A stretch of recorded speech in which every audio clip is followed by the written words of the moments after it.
क्या हुआ जब सैकड़ों नागों का झुंड अचानक अयोध्या पहुंचा। इन नागों का संबंध नागलोक से बताया जा रहा है।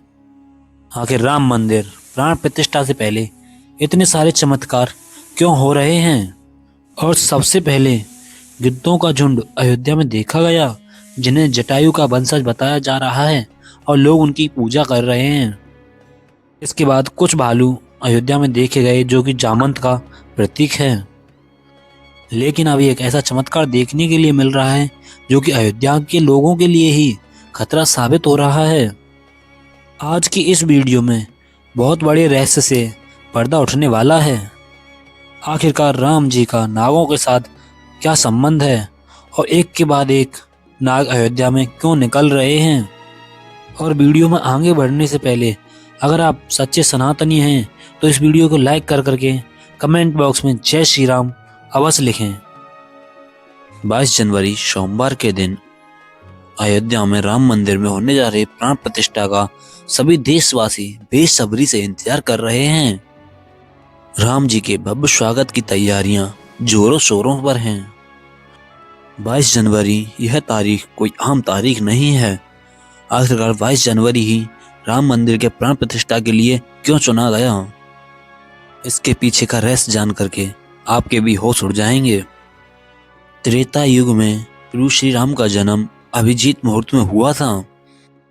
22 जनवरी सोमवार के दिन मृगशीर्ष नक्षत्र में अभिजीत मुहूर्त का संयोग बन रहा है। यही कारण है इस तिथि को रामलला की प्राण प्रतिष्ठा के लिए चुना गया था।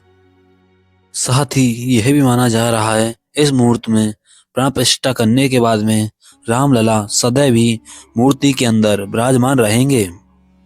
जैसे जैसे प्राण प्रतिष्ठा का समय नजदीक आ रहा है वैसे वैसे अलग अलग प्रजाति के नाग अयोध्या में प्रकट हो रहे हैं, जो कि अयोध्या वासियों के लिए खतरा बनते जा रहे हैं। इन नागों का संबंध प्रभु श्री राम से बताया जा रहा है। प्रभु श्री राम ने रामायण में भी नागों की सहायता की थी। लेकिन इन नागों का प्रभु श्री राम से क्या संबंध है, आज की वीडियो में इस रहस्य से पर्दा उठाने वाले हैं हम। चौंका देने वाली बात तो यह है, इनमें दो प्रजाति के नाग अलग अलग क्षेत्रों में बार बार निकल रहे हैं। इनका संबंध वासुकी और तक्षक नाग से जोड़ा जा रहा है। प्रभु श्री राम के भाई लक्ष्मण साक्षात अनंत शेष नागों का स्वरूप है। वासुकी नाग, तक्षक नाग और शेष नाग तीनों ही आपस में भाई हैं, जिनमें वासुकी और तक्षक नाग समुद्र में निवास करते हैं और शेष नाग वैकुंठ में भगवान विष्णु की सेवा करते हैं। और अंदाजा लगाया जा रहा है कि जब प्रभु श्री राम अपने भाई यानी शेष नाग और माता सीता के साथ अयोध्या पहुंच रहे हैं तो क्या शेष नाग के दोनों भाई पाताल में उनसे मिलने के लिए बार बार अयोध्या पहुंच रहे हैं?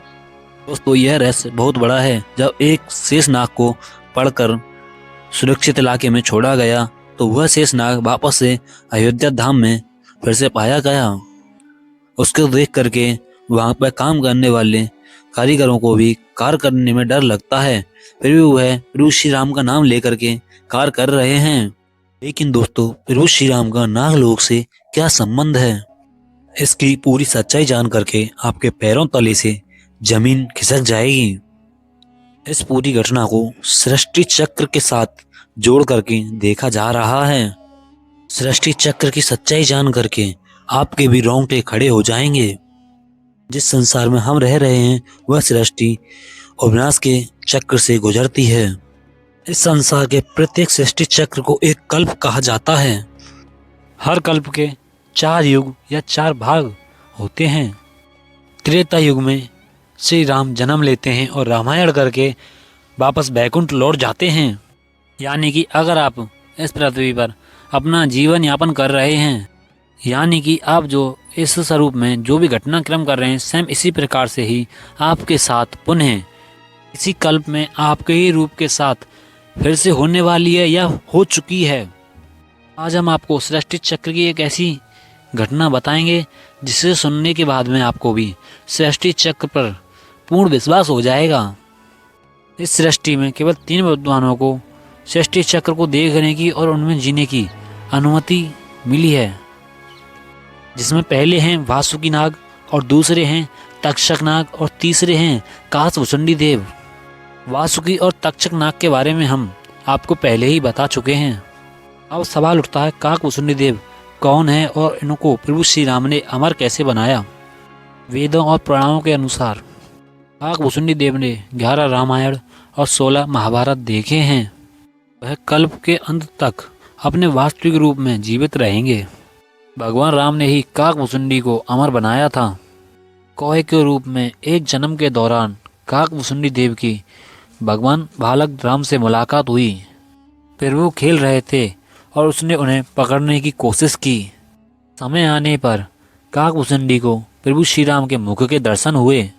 बालक राम के मुख में आकाश गंगाओं और ब्रह्मांड को देखने के बाद काकभुसुंडी ने उनसे दूर उड़ना बंद कर दिया और उनके पास वापस लौट आए।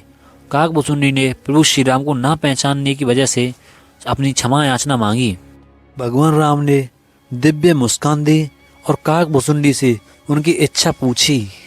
काकभुसुंडी ने प्रभु श्री राम से कहा कि वह अपनी भक्ति प्रभु श्री राम के प्रति हमेशा हमेशा के लिए बनाए रखना चाहता है। काकभुसुंडी के प्रेम और स्नेह से भगवान राम ने प्रसन्न होकर के काकभुसुंडी को आशीर्वाद दिया कि काल उन्हें नहीं मार सकता।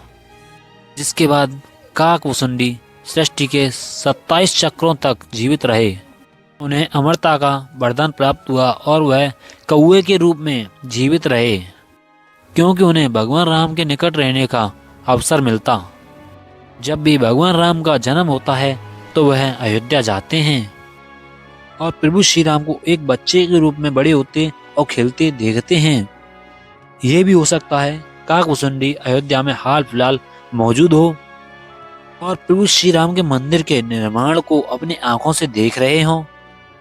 यानी कि ये तीनों विद्वान अपनी ही मर्जी से किसी भी सृष्टि चक्र में जा सकते हैं। और अयोध्या में अचानक से नागों का पाना, और वो भी राम मंदिर प्राण प्रतिष्ठा से पहले, तो इनका संबंध वासुकी और तक्षक नाग से लगाना गलत नहीं होगा।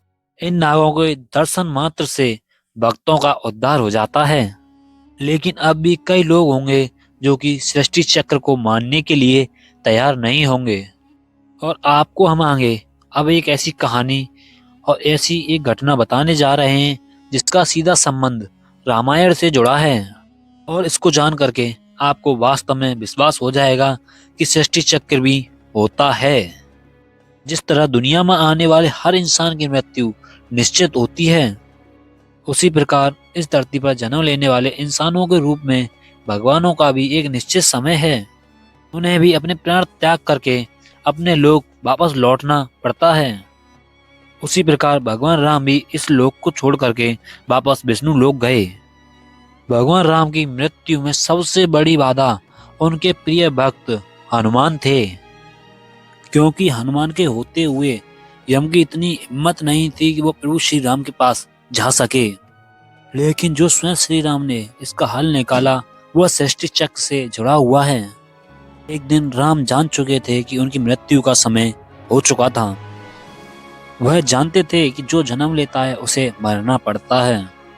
यम को मुझ तक आने दो, मुझे अपने बैकुंठ सुरंग में जाने का समय हो चुका है। मृत्यु के देवता यम अयोध्या में प्रवेश करने से पहले डरते थे, क्योंकि राम के प्रिय और उनके मुख्य गेट के प्रहरी हनुमान से भय लगता था। और यम के प्रवेश के लिए हनुमान को हटाना बहुत ही जरूरी था। तब प्रभु श्री राम ने अपनी अंगूठी को महल के एक फर्श के छेद में से गिरा दिया और हनुमान से उसे ढूंढ के लाने को कहा। तब प्रभु श्री राम ने स्वयं के स्वरूप को छोटा करते हुए और भंवरे का आकार बना लिया। केवल उस अंगूठी को ढूंढने के लिए छेद में प्रवेश कर गए। वह छेद केवल छेद नहीं था, एक सुरंग का रास्ता था जो कि सांपों के नगर नागलोक तक जाता था। हनुमान नागों के राजा वासुकी से मिले और अपने आने का कारण बताया। तब नागों के राजा वासुकी हनुमान को नागलोक के मध्य में ले गए, जहां पर अंगूठियों का ढेर लगा हुआ था। तब वासुकी ने कहा, आपको यहाँ पर अपने प्रभु श्री राम की अंगूठी अवश्य मिल जाएगी। और हनुमान सोच में पड़ गए कि इस पहाड़ पर प्रभु श्री राम की अंगूठी को कैसे ढूंढ पाऊंगा। लेकिन सौभाग्य से जो पहली अंगूठी उन्होंने उठाई वो उनके प्रभु श्री राम की ही थी। और आश्चर्यजनक रूप से उन्होंने जब दूसरी अंगूठी उठाई तो वह भी प्रभु श्री राम की ही अंगूठी थी। जितनी सारी अंगूठी उस ढेर में थी वो सब अंगूठियां एक जैसी ही थीं। इसका क्या मतलब है? और वो सोच में पड़ गए। वासुकी नाग वाले, जिस संसार में हम रहते हैं वह शुरू भी होता है और प्रलय के साथ समाप्त भी हो जाता है। प्रत्येक कल्प में 4 युग आते हैं और वह समाप्त भी होते हैं। हर सतयुग के अंत में एक बानर इस अंगूठी का पीछा करता है और पृथ्वी पर राम मृत्यु को प्राप्त होते हैं। इसीलिए यहाँ पर अंगूठियों का ढेर है और सभी अंगूठियां वास्तविक हैं। अंगूठियां गिरती रहीं और इनका ढेर होता रहा। भविष्य में राम की अंगूठियों के लिए भी यहाँ पर काफी जगह है। हनुमान जान गए कि उनका नागलोक में प्रवेश करना और इस अंगूठी के ढेर से कोई भी मतलब नहीं है। यही सृष्टि चक्र का मतलब है। केवल यही मार्ग था हनुमान को समझाने का कि कोई मृत्यु को टाल नहीं सकता है।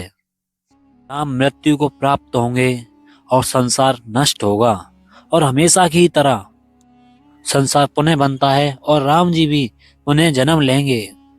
इस घटना के बाद प्रभु श्री राम भी सरयू नदी में समाहित हो गए। उनके बाद ही अयोध्या का एक एक निवासी सरयू नदी में समाहित हो गया। यहाँ तक कि कीट पतंगे, पशु पक्षी भी सरयू नदी में समाहित हो गए। ऐसा कहा जाता है अयोध्या में जो भी निवासी रह रहे थे वह सभी देवी देवताओं के अंश थे, जो कि प्रभु श्री राम की लीलाओं को आंखों से देखने के लिए अयोध्या में रहवासियों की तरह रह रहे थे। जब रामायण काल समाप्त हुआ तो वह सभी अपने अपने स्थानों पर वापस लौट गए और वर्षों तक यह भूमि यूं ही पड़ी रही। बाद में श्री राम के पुत्र महाराज कुश ने अयोध्या को दोबारा से सजाया। इसका वर्णन कालिदास के ग्रंथ रघुदास में मिलने की कही है। रामायण के अनुसार कुश ने ही सर्वप्रथम खम्भों वाले मंदिर अपने पिता पूज्य जन्मभूमि पर निर्माण कराया। वहीं जैन परंपराओं के मुताबिक अयोध्या को फिर से रश्मदेव ने बसाया था। भविष्य पुराण के अनुसार उज्जैन के महाराज विक्रमादित्य ने एक बार फिर से ईसा पूर्व में उजड़ चुकी अयोध्या का निर्माण दूसरी बार करवाया। धार्मिक ग्रंथों के अनुसार उन्होंने अयोध्या में सरयू नदी के लक्ष्मण घाट को आधार बनाकर 360 मंदिरों का निर्माण करवाया। वह भगवान विष्णु के परम भक्त थे और उन्होंने ही श्री राम जन्मभूमि पर एक भव्य मंदिर का निर्माण करवाया।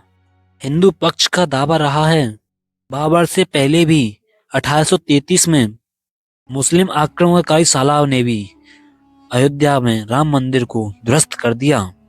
अयोध्या में राम जन्मभूमि पर मंदिर पर विवाद की कहानी 1528 से शुरू होती है। हिंदुओं का दावा रहा है कि मुगल शासक बाबर ने उस पवित्र स्थान को तोड़ करके उस स्थान पर मस्जिद का निर्माण करवा दिया।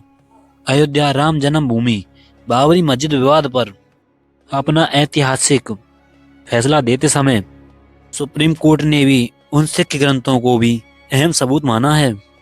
इसके मुताबिक सिख धर्म के संस्थापक गुरु नानक जी ने आक्रमणकारी बाबर के आने से पहले ही गुरु नानक जी अयोध्या राम जन्मभूमि दर्शन के लिए पहुंचे। गुरु नानक जी 1510 से 1511 के बीच में अयोध्या में आए थे, जबकि बाबरी मस्जिद 1528 में बनाई गई थी। इतिहास के अनुसार बाबर के कहने पर वहां के एक सूबेदार ने मस्जिद का निर्माण करवाया था। 23 दिसंबर 1939 को राम मंदिर के निर्माण में एक जबरदस्त मोड़ आया। उस दिन रामलला की प्रतिमा मस्जिद के अंदर अचानक से पाई गई। यह विवाद इतना बढ़ा कि तत्कालीन सरकार ने इस विवाद को एक ढांचा मान करके बंद करवा दिया गया। ढांचे के अंदर नमाज रुक गई, लेकिन बाहर राम चबूतरे और बाकी हिस्सों पर पूजा याचना चलती रही। उसके कुछ समय बाद रामलला एक अस्थायी टेंट में आ गए। यानी कि राम मंदिर का इतिहास बहुत बड़ा है, कई लोगों के संघर्ष की कहानी है और कई लोगों के बलिदान का प्रतीक है। भले ही हम इस संघर्ष में शामिल ना हुए हों, फिर भी हमारा सौभाग्य है कि राम मंदिर को अपनी आंखों से बनता हुआ देख रहे हैं। अगर आपको आज की ये वीडियो पसंद आई है तो सच्चे सनातनी है इस वीडियो को लाइक करके चैनल को सब्सक्राइब अवश्य करेंगे और कमेंट बॉक्स में जय श्री राम जरूर लिखेंगे। तो बोलो जय श्री राम।